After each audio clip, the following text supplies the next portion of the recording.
Bonjour ou bonsoir, peu importe l'heure, on est ici hors du temps. Alors bienvenue dans mes arborescences. À travers ce format, je vous propose un court voyage, une divagation contrôlée, une errance savamment guidée, je dirais. Alors, on va emprunter ensemble trois chemins sinueux qui, d'une manière ou d'une autre, finiront bien peut-être, du moins je l'espère, par se rejoindre. Alors allons-y. Le didgeridoo, pour commencer.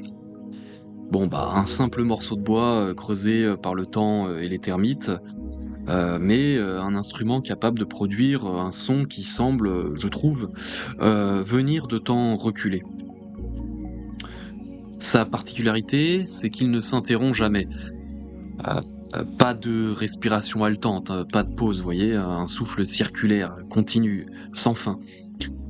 Heu Ça me fait vraiment penser, à un ruisseau souterrain, vous voyez, qui circulerait, qui sans jamais rencontrer un seul obstacle.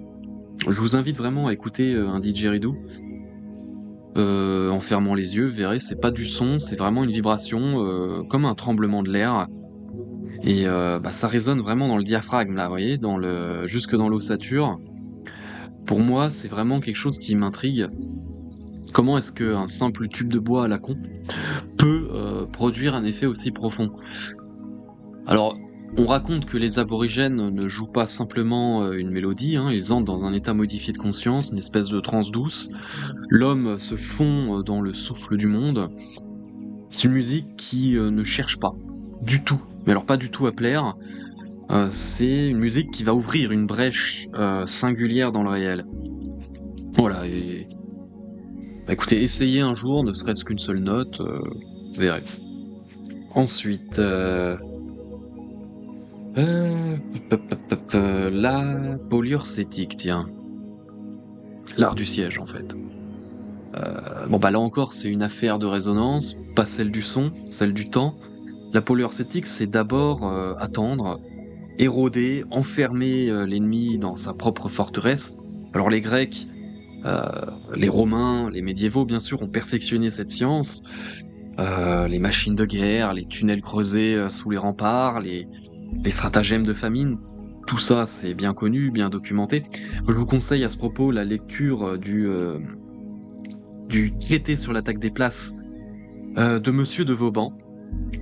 Mais à bien y réfléchir, de mon point de vue, un siège réussi, c'est avant tout, une bataille contre l'impatience. On croit que, la polyurcétique, c'est une affaire de machines, de projectiles, de murs détruits. Oui et non.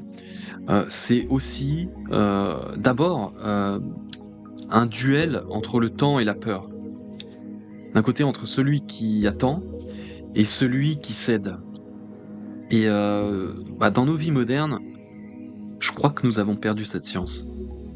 Cette science du savoir attendre, de sentir l'instant exact où l'autre va flancher. On est perpétuellement en train de forcer l'issue plutôt que d'attendre qu'elle s'ouvre d'elle-même. Donc voilà une science de guerre, qui peut, je dirais, nous en apprendre aussi, sur l'art d'exister. Ah, Mondrian. Alors bien sûr, le peintre des carrés, des lignes, des couleurs primaires. Alors il y a ceux qui admirent, il y a ceux aussi certainement qui hausseront simplement les épaules, diront: «Ce ne sont que des carrés», certes. Pour moi, Mondrian n'a pas fait que de l'art. Il a taillé dans le superflu, il a élagué, il a cherché, comment dire? La structure sous-jacente à toute chose. Voilà. Heu, Si on prend un siège en polyurcétique, c'est trop de chaos. Un souffle de didgeridoo, par exemple, c'est trop tellurique. Mondrian, c'est le fil d'ordre absolu tendu au-dessus du vide. Voilà.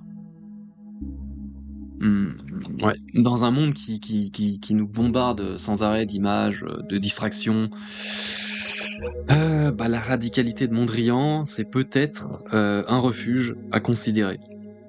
Vous regardez ces lignes, heu, c'est un système, c'est un langage et moi j'aime bien voir le monde ainsi, dans sa simplicité, dans sa vérité nue. Donc voilà, écoutez, 3 chemins, 3 arborescences, le didgeridoo, qui résonne sans fin comme le souffle du monde, la polyurcétique qui nous enseigne la patience, la maîtrise du temps, puis Mondrian, la pureté radicale. Voilà. Tout est fractal, tout est relié, je dirais. Merci d'avoir suivi, cette première élucubration, j'espère que ces réflexions peut-être vous accompagneront un peu.